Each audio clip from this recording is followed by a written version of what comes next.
이스라엘 자손들이 애굽에 내려와서 살면서 절대로 잊어버리면 안 되는 것이 한 가지 있다고 지난 주일에 말씀을 드렸습니다. 절대로 잊어버리면 안 되는 것이 무엇인가 하면은 애굽에서 살면서 애굽의 문화가 발달하고 문명이 발달해서 그 애굽이라는 곳이 아무리 살기가 좋아져도 이스라엘 자손들이 그 땅에서 어려움을 당하면 하나님의 말씀을 기억하고 빨리 애굽을 떠나야 한다고 말씀을 드렸습니다. 애굽이라고 하는 것은 이스라엘 자손들이 오래 머물면 머물수록 나중에 고통을 크게 겪어야 하는 땅입니다. 애굽은 세상의 신들이 다 모여 있는 곳입니다. 애굽은 하나님을 대적하는 땅이고, 애굽은 죄악이 관영한 곳이고, 애굽은 하나님을 섬기는 신앙을 인정하지 않는 곳입니다. 뿐만 아니라 애굽은 하나님께서 재앙을 가지고 사람들과 가축들과 땅을 심판하시는 곳입니다. 그래서 요셉이 죽을 때 이스라엘 자손들을 보고 애굽을 떠나라고 유언을 한 것입니다. 성도들이 믿음 생활을 하면서 애굽이 어떤 곳이라는 것을 알아야 세상에서 어려움을 당할 때, 고난을 당할 때에 요셉이 이스라엘 자손들에게 말한 유언을 생각하면서 애굽을 떠날 수가 있습니다. 애굽이라는 것이 어떤 것인가를 모르면 어려움을 당해도 그 어려움의 원인과 이유가 무엇 때문에 일어났고 발생했는지를 알지 못하면 애굽을 떠날 수가 없다는 것입니다. 애굽은 성도들이 현재 살아가고 있는 세상을 가리킵니다. 성도들이 세상에서 풍요롭게 살아가다가 풍요로운 생활이 멈출 때가 있습니다. 성도들이 세상에서 안정되게 살아가다가 안정된 생활이 멈출 때가 있습니다. 그때 인간적으로 행동하지 말고, 그때 인간적으로 생각하지도 말고 요셉이 이스라엘 자손들에게 말한 유언을 생각하면서 애굽을 떠나면 되는 것입니다. 애굽을 떠나기만 하면 하나님께서 성도들이 애굽 땅에서 당한 환난, 애굽 땅에서 당한 어려움을 다시 다 치료해 주시고 그 고통을 다 멈추게 해 주시고 애굽 땅에서 잃어버린 모든 것을 다시 되찾아 주신다는 것입니다. 애굽을 떠나기만 하면 하나님께서 성도들을 약속의 땅으로 인도하여 주신다는 말씀입니다. 오늘 본문 말씀은 모세의 부모가 가지고 있었던 믿음에 대해서 히브리서 기자가 우리들에게 이야기를 하고 있습니다. 첫 번째로 믿음으로 모세의 부모가 모세가 태어났을 때 아름다운 아이라는 것을 알았다고 말씀하고 있습니다. 본문 23절 앞부분 말씀을 같이 읽겠습니다. 시작. 믿음으로 모세가 났을 때에 그 부모가 아름다운 아이임을 보고. 아멘. 히브리서 11장은 믿음의 장이라고 했습니다. 제목도 주제도 믿음이고 내용도 믿음에 관한 것입니다.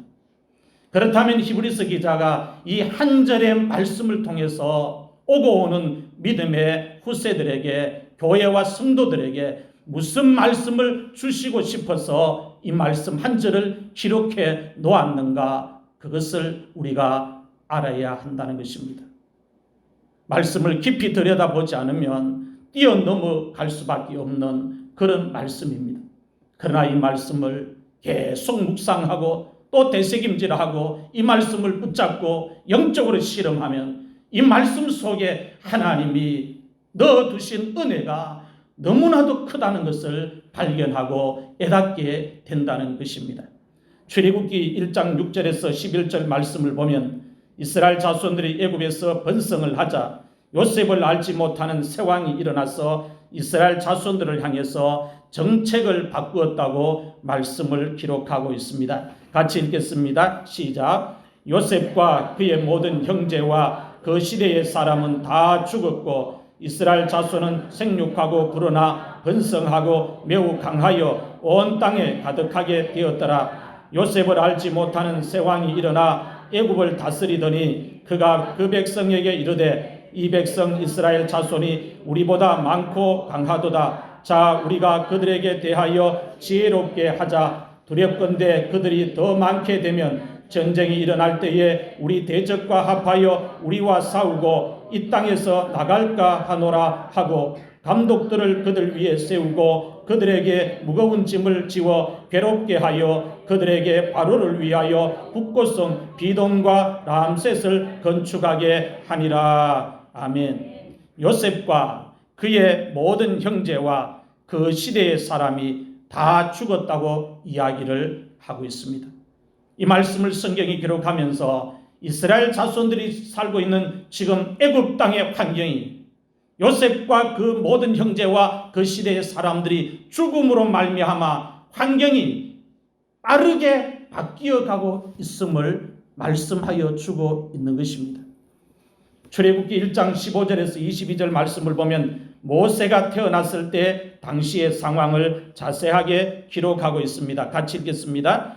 애굽 왕이 히브리 산파 시브라라 하는 사람과 부하라 하는 사람에게 말하여 이르되 너희는 히브리 여인을 위하여 해산을 도울 때에 그 자리를 살펴서 아들이거든 그를 죽이고 딸이거든 살려두라. 그러나 산파들이 하나님을 두려워하여 애굽 왕의 명령을 어기고 남자 아기들을 살린지라. 애굽 왕이 산파를 불러 그들에게 이르되 너희가 어찌하여 이같이 남자 아기들을 살렸느냐. 산파가 바로에게 대답하되 히브리 여인은 애굽 여인과 같지 아니하고 건장하여 산파가 그들에게 이르기 전에 해산하였나이다 하매 하나님이 그 산파들에게 은혜를 베푸시니 그 백성은 번성하고 매우 강해지니라. 그 산파들은 하나님을 경외함으로 하나님이 그들의 집안을 흥왕하게 하신지라. 그러므로 바로가 그의 모든 백성에게 명령하여 이르되 아들이 태어나거든 너희는 그를 나일강에 던지고 딸이거든 살려두라 하였더라. 아멘.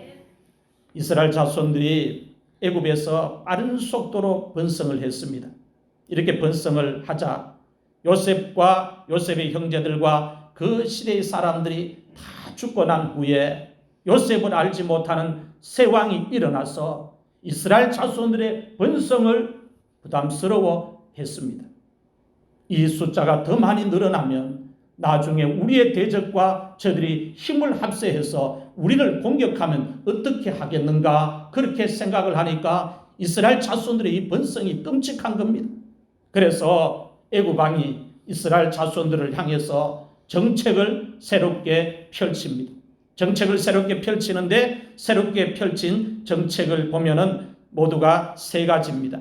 첫 번째 정책은 이스라엘 자손들의 번성을 막기 위해서 감독들을 이스라엘 백성들 위에 세우고 바로를 위하여 북고성을 이스라엘 자손들이 건축하도록 명령을 내렸습니다.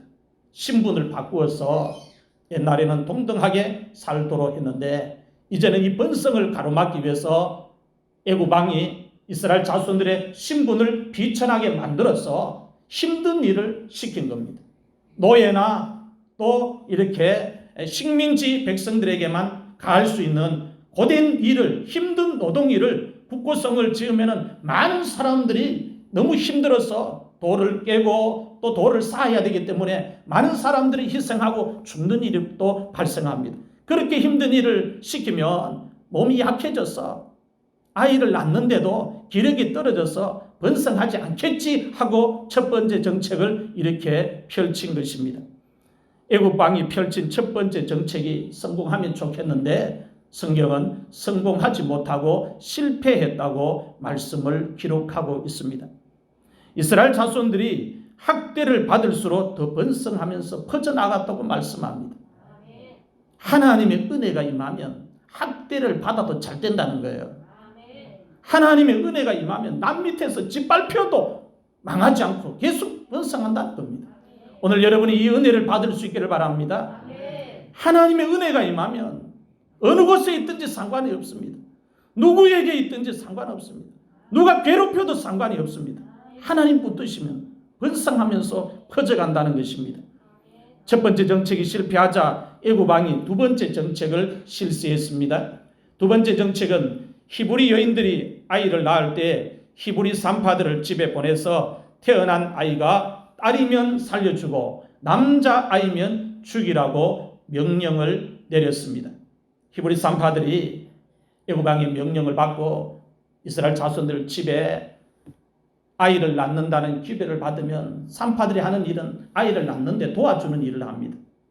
그 아이를 낳는데 도와주는 일을 이렇게 하면서 아이를 낳았을 때에 딸을 낳으면 살려주고 남자 아기를 낳으면 죽여라고 애굽 왕이 명령을 내렸습니다. 그런데 히브리 산파들이 이 애굽 왕의 명령을 무서워해야 되는데 하나님을 더 무서워한 거예요. 생명의 주인 되신 하나님을 더 무서워한 겁니다.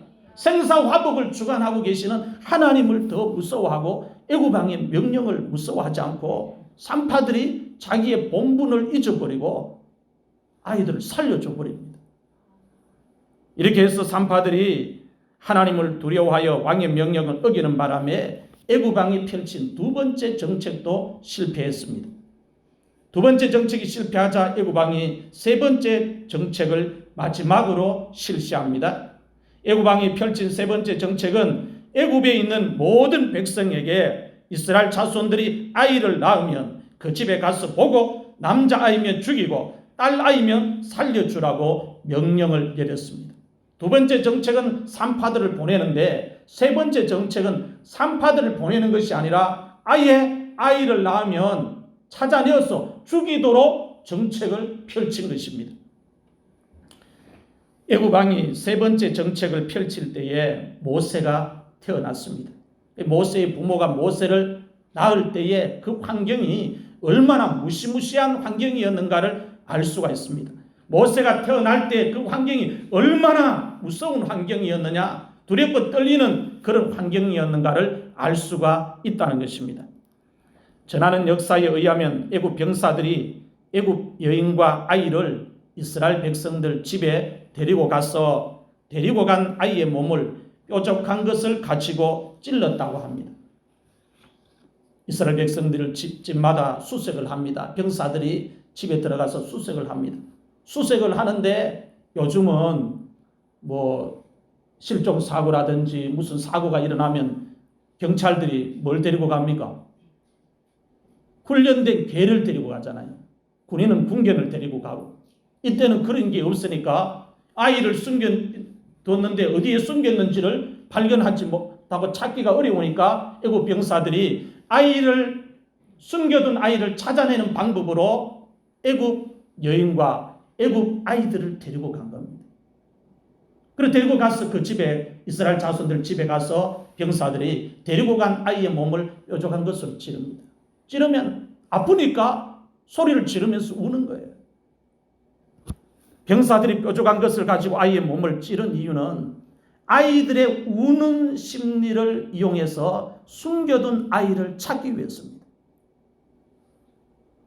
병사들이 뾰족한 것을 가지고 아이의 몸을 찌르면 아이가 아파서 소리를 지르면서 웁니다.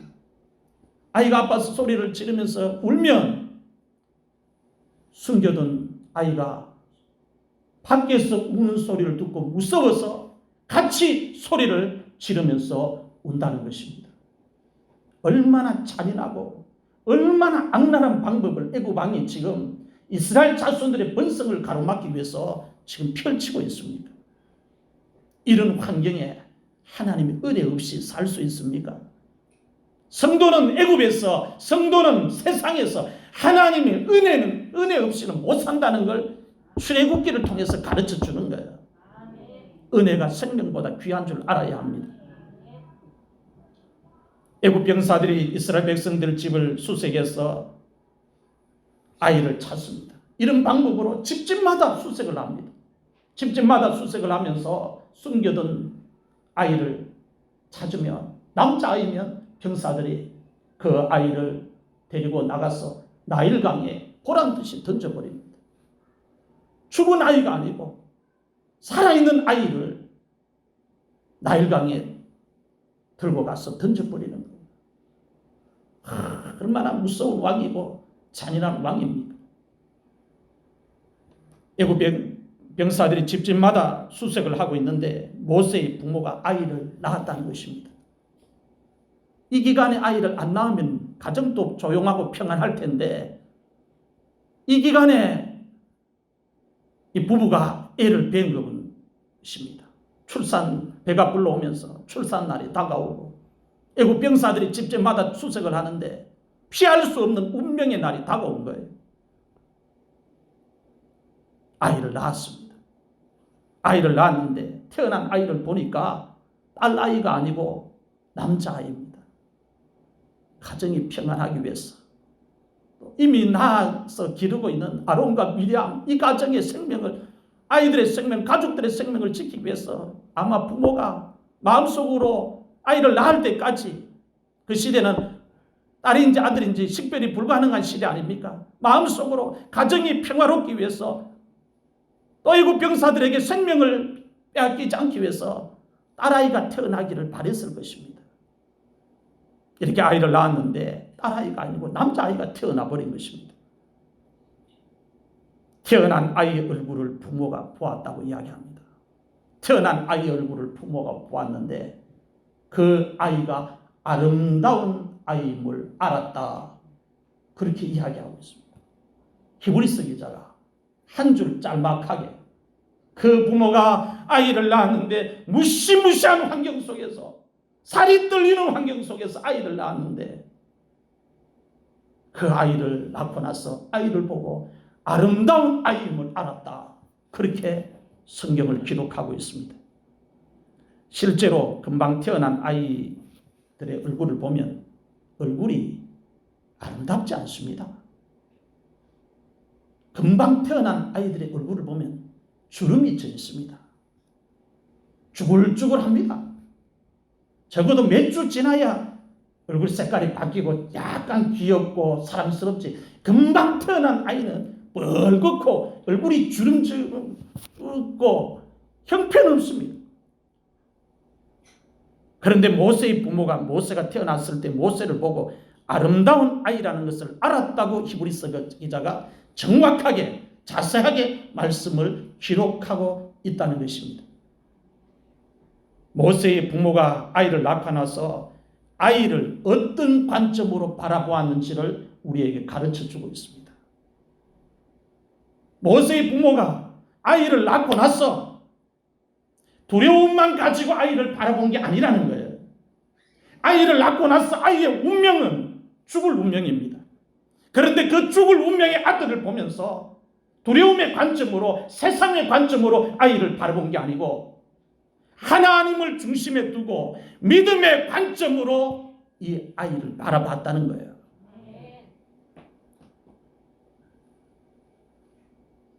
아이가 태어났을 때 모세의 부모가 믿음의 관점으로 아이를 바라보았다고 성경은 분명히 이야기합니다.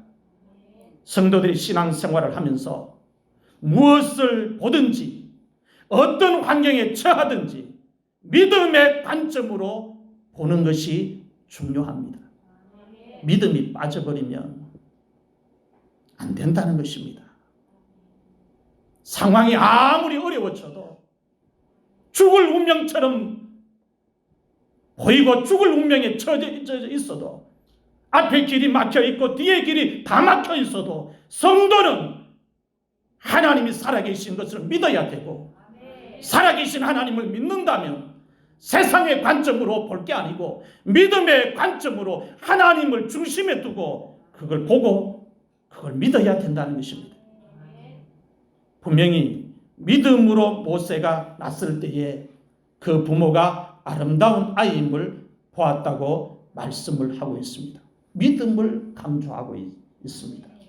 히브리서 기자가 믿음을 우리에게 가르치고 있고 믿음을 우리에게 이야기를 하고 있습니다. 믿음으로 모세가 났을 때에 그 부모가 아름다운 아이임을 보았다는 이 말씀은 모세의 부모가 모세를 낳고 이 아이가 보통 아이가 아니라는 것을 알았다는 거예요. 레위 지파의 부모들입니다.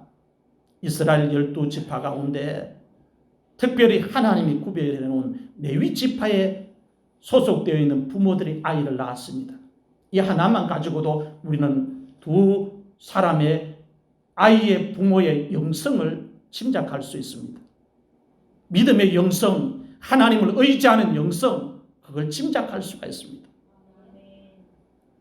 믿음의 관점으로 보지 않으면 부모가 아이를 낳고 아이를 이렇게 볼 수 없습니다. 아름다운 아이로 보이지 않습니다.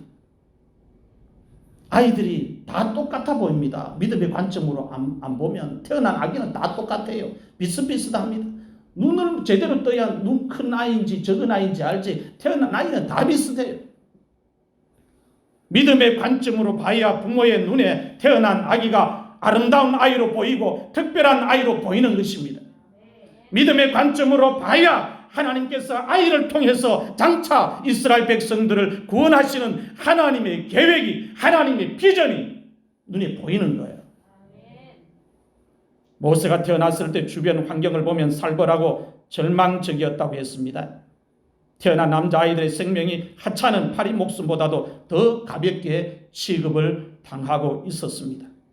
모세가 태어났을 때 모세의 부모가 살벌한 환경을, 위험천만한 환경을, 절망적인 환경을, 무서운 환경을 어떻게 바라보았느냐? 믿음의 관점으로 그 환경을 바라보았습니다. 이게 그 부모의 믿음입니다. 이것이 그 아이들의 부모의 믿음입니다.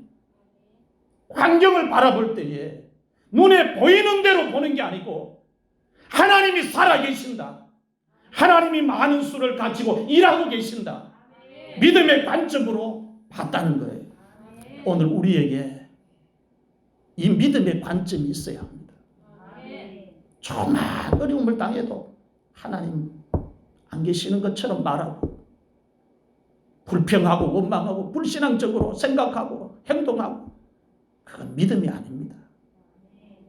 그건 교회 그냥 다니는 겁니다. 그건 예수님을 믿는 게 아니라는 말이에요. 그건 종교생활이라는 거예요.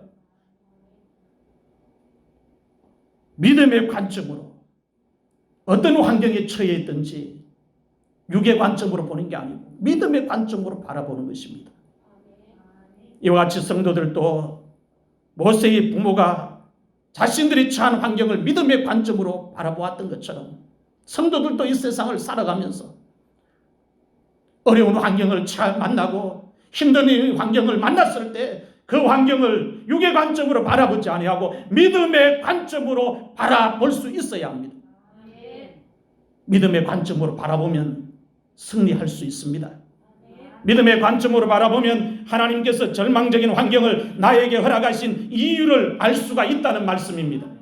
믿음의 관점으로 보면 하나님께서 나에게 고통을 허락하신 이유를 알 수가 있어요.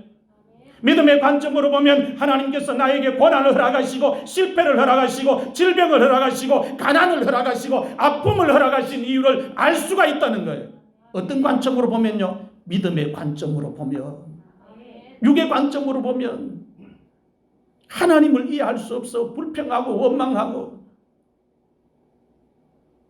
불신앙적인 행동을 하고 불신앙적인 말을 하지만 믿음의 관점으로 보면 내가 처한 이 환경을 통해서 하나님의 일을 본다는 거예요. 하나님의 계획을 본다는 겁니다. 믿음의 관점으로 보면 절망을 바라보는 나의 눈이 바뀝니다. 고난을 바라보는 나의 눈이 바뀝니다. 믿음의 관점으로 보면 실패를 바라보는 눈이 바뀝니다. 믿음의 관점으로 보면 질병을 몸에 지니고 있어도 그 질병을 보는 나의 눈이 바뀌고 아픔을 당하고 있어도 아픔을 보는 나의 눈이 바뀌는 거예요. 믿음의 관점으로 보면 다르게 보이는 거예요. 고난이 다르게 보이는 겁니다. 나의 눈에. 믿음의 관점으로 보면 눈만 바뀌는 게 아니고 생각도 바뀌게 되는 거예요. 믿음의 관점이 너무나 중요합니다. 모세가 태어났을 때 부모들이 처한 환경은 절망적인 환경이었고 생명을 위협받는 환경이었고 무서운 환경이었고 살벌한 환경이었습니다. 그러나 그 환경을 육의 관점으로 바라보지 아니하고 믿음의 관점으로 그 환경을 바라보고 하나님의 인도를 받았다라는 것입니다. 사랑하는 성도 여러분, 오늘 여러분들은 지금 여러분들이 처한 절망적인 환경을 어떤 관점으로 바라보고 있습니까? 모세의 부모처럼 절망적인 환경을 믿음의 관점으로 바라보고 있습니까? 믿음의 관점으로 바라보면 절망적인 환경 속에 들어있는 하나님의 뜻이 눈에 안 보입니다. 믿음의 관점으로 바라볼 때 하나님의 뜻이 눈에 보입니다. 믿음의 관점으로 바라보지 않으면 하나님의 뜻이 내 눈에 안 보인다는 거예요. 그럼 믿음의 관점으로 바라보는 것이 너무나 중요하다는 겁니다. 절망적인 환경만 바라보면 하나님의 뜻이 눈에 안 보입니다. 그 환경을 믿음의 관점으로 바라볼 때 하나님의 뜻이 보이고 하나님의 계획이 보이고 하나님의 비전이 보이고 하나님이 일하시는 것이 보인다는 겁니다. 믿음의 관점으로 보면 내 앞에 있는 사람이 다르게 보입니다. 나를 아무리 힘들게 해도 믿음의 관점으로 보면 그 사람이 다르게 보입니다. 믿음의 관점으로 보면 내 배로 낳은 자식이 다르게 보입니다. 믿음의 관점으로 보면 나와 함께 교회에서 신앙생활을 같이 하고 있는 성도들이 다르게 내 눈에 보입니다. 믿음의 관점으로 보면 형제가 다르게 보입니다. 믿음의 관점으로 보면 강단에서 하나님의 말씀을 증거하는 주의 종이 목사님이 내 눈에 다르게 보입니다. 믿음의 관점으로 보면 나를 힘들게 하는 사람이 원수가 아니라 다르게 보입니다. 믿음의 관점으로 보면 내가 다니고 있는 교회가 보통 교회가 아니라는 것을 알게 되고 다르게 보입니다. 성도들이 세상에서 당하는 모든 일을 믿음의 관점으로 바라보면 하나님의 뜻이 눈에 보인다는 것입니다. 오늘 말씀을 통해서 여러분들의 눈에 믿음의 관점이 회복될 수 있기를 바랍니다. 믿음의 관점만 우리가 회복하면 고난 두렵지 않습니다. 어떤 환경도 우리 헤쳐나갈 수 있어요. 관점만 바꾸게 되면. 이 관점을 우리가 바꿀 수 있나요? 주님이 바꾸어 주셔야 합니다. 성령님이 은혜를 주셔서 바꾸어 주셔야 한다는 거예요.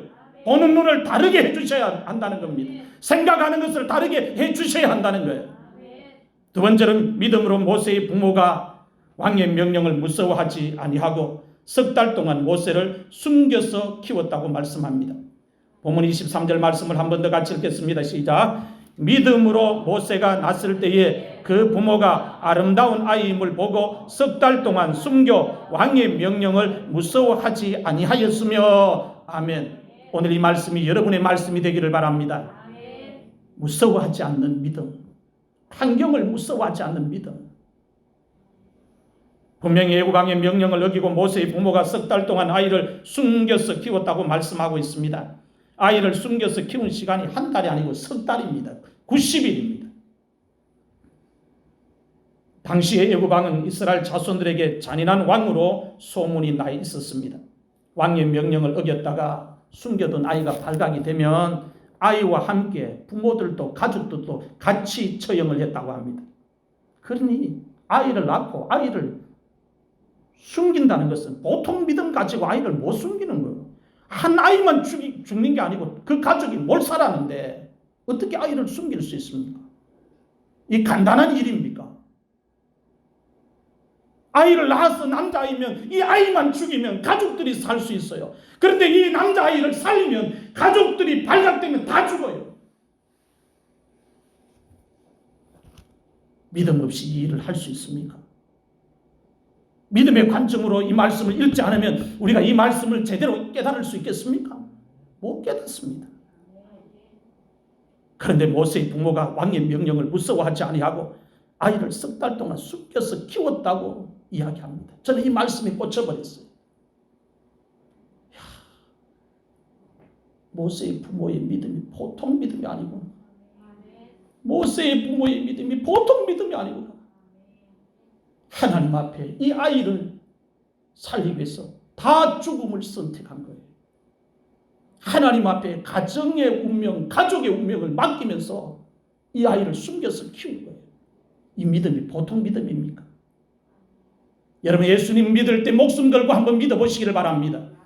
하나님 섬길 때 한번 목숨 걸고 섬겨보시기를 바랍니다. 하나님 살아계시나 안 살아계시나, 하나님 도와주시나 안 도와주시나 한번 해보라는 거예요. 어떻게 모세의 부모가 왕의 명령을 무서워하지 않을 수 있습니까?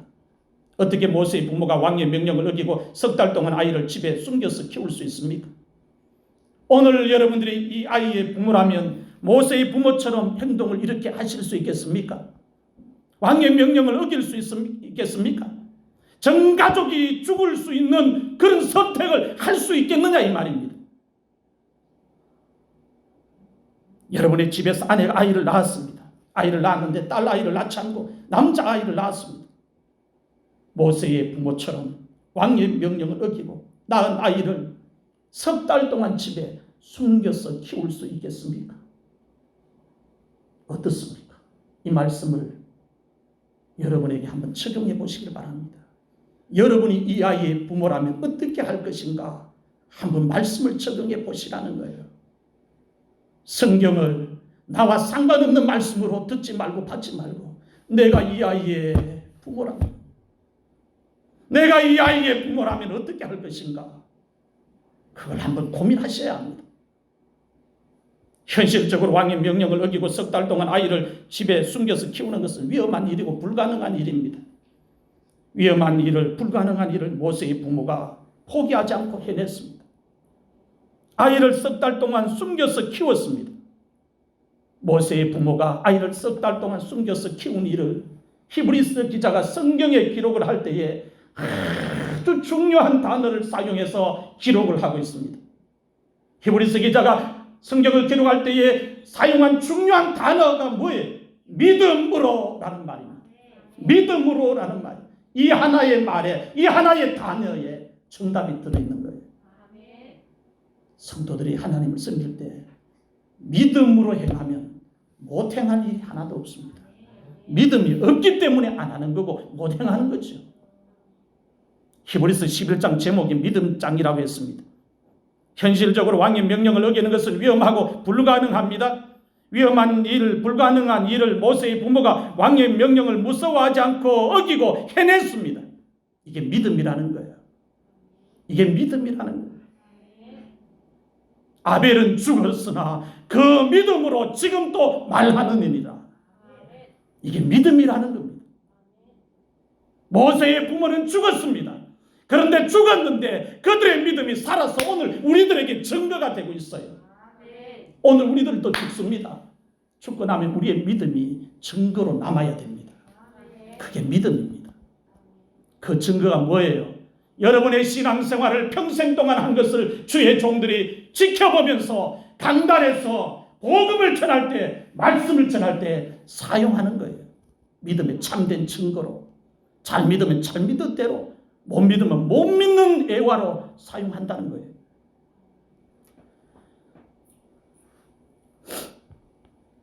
모세의 부모가 왕의 명령을 무서워하지 않고 해낸 이 일을 통해서 중요한 신앙의 원리를 하나 발견할 수 있습니다.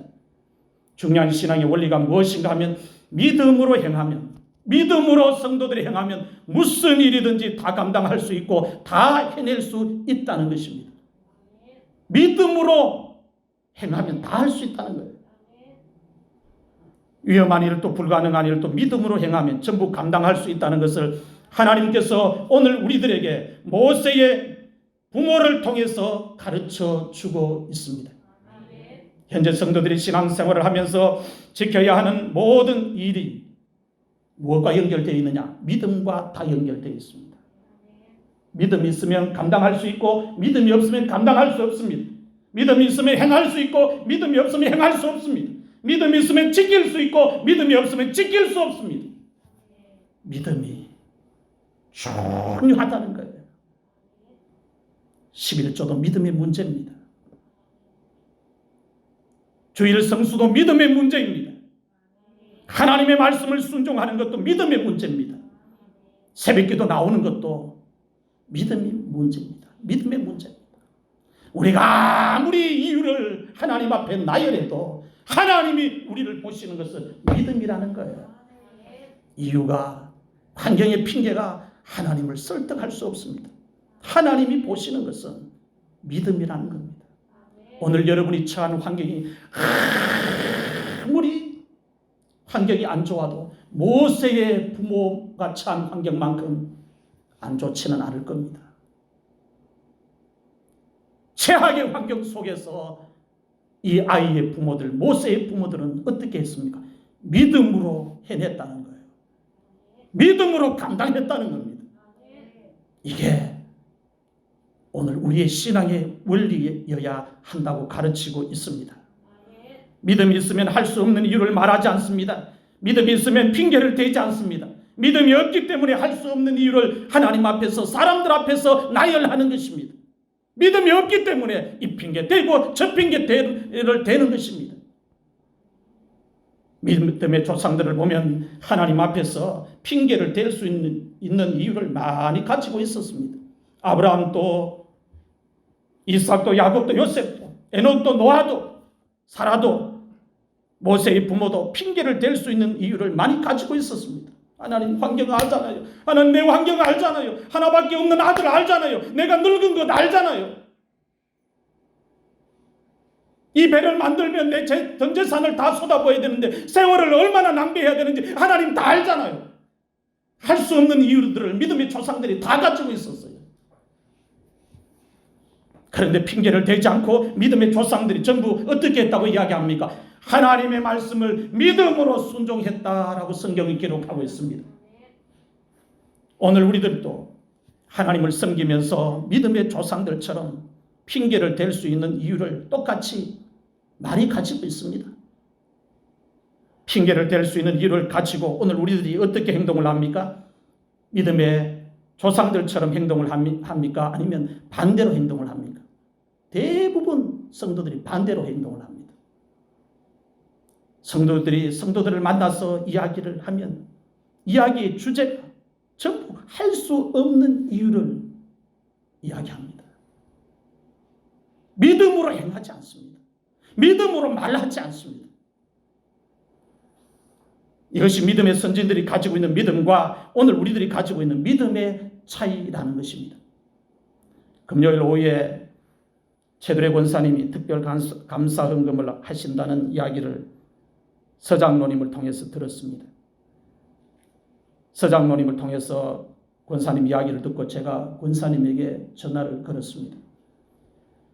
권사님과 전화를 통화하면서 권사님이 마음속에 가지고 있는 믿음을 개인적으로 알게 되었습니다.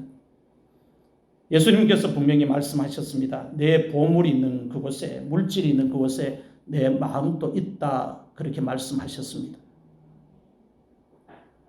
권사님이 말씀하시기를 남편이 구원을 받고 돌아가시고 나면 헌금을 하나님 앞에 드리기로 작정을 하셨다고 말씀하셨습니다. 그래서 그 작정한 걸 지금 이행하는 것이라고 말씀하셨습니다. 얼마나 귀한 믿음입니까? 권사님 평생 동안 고생시킨 남편입니다. 교회 한번 제대로 나오지 못한 남편이고 평생 동안 권사님 속 썩인 남편입니다. 그런데 그 남편 영혼 구원하기 위해서 하나님 앞에 발버둥 치고 그 남편 영혼 신앙 고백하고 예수 영접해서 하나님의 품에 가면 하나님 내가 이런 애물 하나님 앞에 드리겠습니다. 작정을 했다는 거예요. 잘난 남편 두고 작정하면 누가 못하겠어요. 그런데 못난 남편을 십자가로 생각하지 아니하고 구원받은 걸 기쁨으로 생각하고 영광으로 생각하면서 하나님 앞에 애물을 작정했다는 거예요. 얼마나 귀한 믿음입니까? 얼마나 귀한 신앙입니까? 남편 장례식에 조문을 온 교회가 우리 교회를 포함해서 모두 5교회가 왔다고 했습니다.